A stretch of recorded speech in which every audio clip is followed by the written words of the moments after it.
Assalamualaikum warahmatullahi wabarakatuh.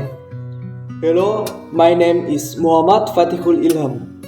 I will tell you a legend called Jack the Ripper.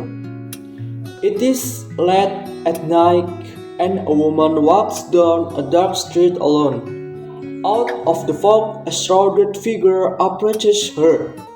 She hears gentle footsteps and turns to face him. The attacker's hands close around her neck, cooking her until she is unconscious. He then crouches over her, pulling out a 12-inch blade as he does so. Minutes later, she is discovered dead by the police. This is the work of Jack the Ripper.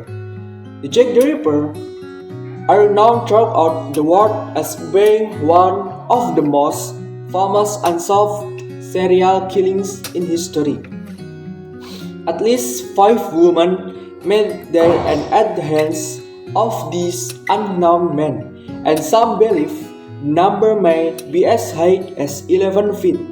This is the first of 5 murders that happened after 3 months, from August to November 1888.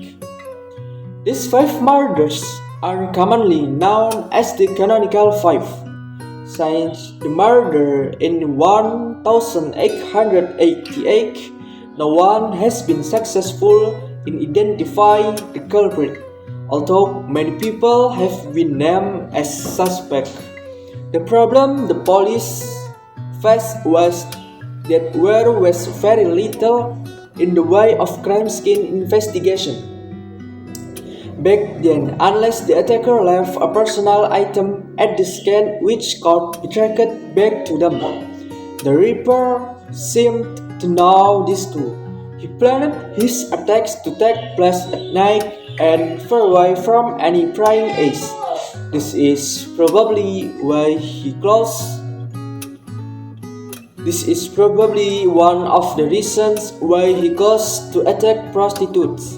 This name came about through the newspaper. Was the first major murder story that had international appeal.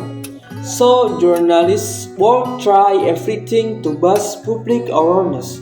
One, Jack the Ripper, the name caught on because of the accuracy of the name with the gory details of the murder, although the letter was later uncovered as a fake.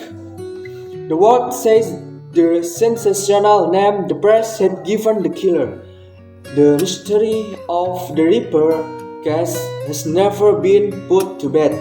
Even to this day, people are still fascinated by it. This is why in 1986, the FBI created a detailed psychological profile of Jack the Ripper to see if they could find the culprit by looking through the record from the time. The profile took into account geographical situations, motives, required knowledge, and psychological prerequisites and potential psychological attackers. Once the mold had been cast out, that much needed was to throw back through the case notes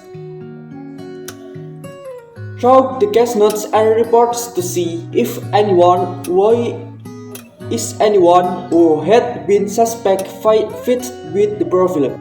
Sadly, anyone who had evidence of who Jack the Ripper was is dead now, and with it being 130 years ago, much of the evidence is now so contaminated that I cannot profit much insight. But more than that, with all potential suspects now dead, getting a confession from the real Reaper is now impossible. As a result of this, Jack the Ripper's real identity will almost certainly never be known. Thank you.